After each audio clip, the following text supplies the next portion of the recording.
Asterisk, the mansion's front gates loomed like something out of a movie, but Rachel Carter wasn't here to be impressed.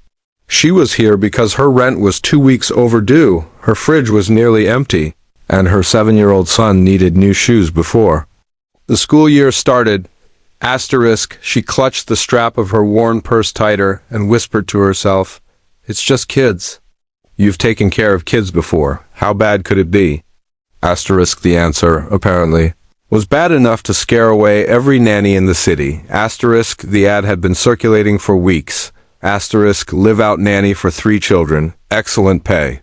Must start immediately. Asterisk, but every time someone took the job, they didn't last more than a day, sometimes only a few hours.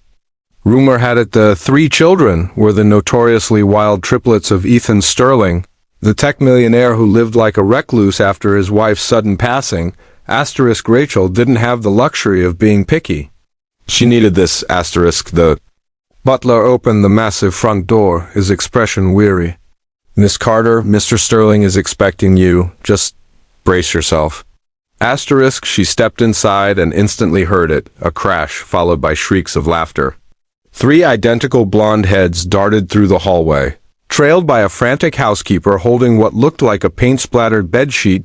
Asterisk, "Not again," the housekeeper groaned. "Mr. Sterling, forget it." Asterisk, a tall man in a crisp shirt appeared at the top of the stairs, looking equal parts exhausted and desperate.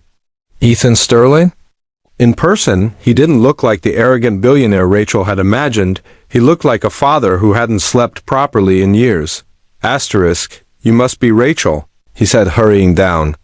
"If you can last until dinner, I'll double your pay. Make it to the end of the week triple." Asterisk, Rachel gave a small smile. "Why don't we just start with lunch and see how it goes?" The triplets Max, Leo, and Sophie were every bit the whirlwind she'd heard about. In the first 20 minutes, one had climbed onto the dining table. Another was trying to bake with a bag of flour, and the third had locked herself in the bathroom to test how many rolls of toilet paper could fit in the sink. Asterisk, Rachel didn't yell. She didn't bribe. She didn't threaten. She crouched down, met their eyes, and said softly, "Hey, you're in charge today. I just need one rule from each of you. Whatever you say goes." Asterisk, the triplets froze. No adult had ever given them that kind of power. Asterisk, Max grinned. "No broccoli." Asterisk, Leo smirked. "No bedtime." Asterisk, Sophie tilted her head.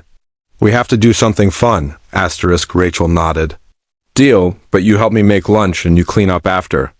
Even fun people have to eat and live in a clean house." Asterisk, it was messy, it was loud, it was chaotic. But by some miracle, the triplets actually listened. They made peanut butter and banana sandwiches, built blanket forts in the living room, and had a pirate treasure hunt in the backyard.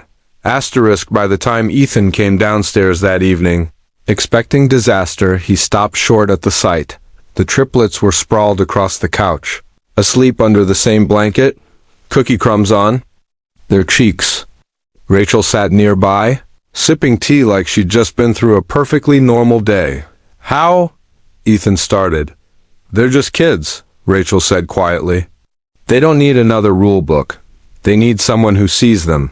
The next day, Rachel came back. And the day after that? By the end of the week, she wasn't just the nanny, she was family. Asterisk, one rainy afternoon, Ethan found her in the kitchen teaching Sophie how to braid bread dough while the boys built Lego castles on the floor. He leaned against the counter, watching. "You've done more in a week than anyone's managed in years." "How?" Asterisk, Rachel hesitated, glancing toward the window where her old sedan sat in the driveway. "I know what it's like to be in a house that feels too quiet even when it's loud. My son, he lost his dad when he was 2. The noise is just them trying to fill the space." Asterisk, Ethan's jaw tightened. He understood more than she realized. Months later, when Rachel's landlord raised the rent again, she quietly prepared to give notice. But Ethan had other plans. One evening, he called her into his study. Asterisk, "I don't want to lose you," he said simply. "The kids don't either, so how about we make this official?" He slid a thick envelope toward her. Inside was not only a new contract with a much higher salary, but also a letter offering to cover her son's school tuition. Asterisk Rachel blinked back tears. Why would you do this for us? Asterisk Ethan smiled faintly. Because you didn't just take care of my kids. You reminded them and me that home isn't perfect, but it's a place where you're loved. That's worth keeping. And so, the single mom who had knocked on the millionaire's door to save herself ended up saving 3 little hearts and maybe one guarded one too. Asterisk. Sometimes the toughest jobs aren't about surviving the chaos. They're about seeing the love hiding inside it. Asterisk.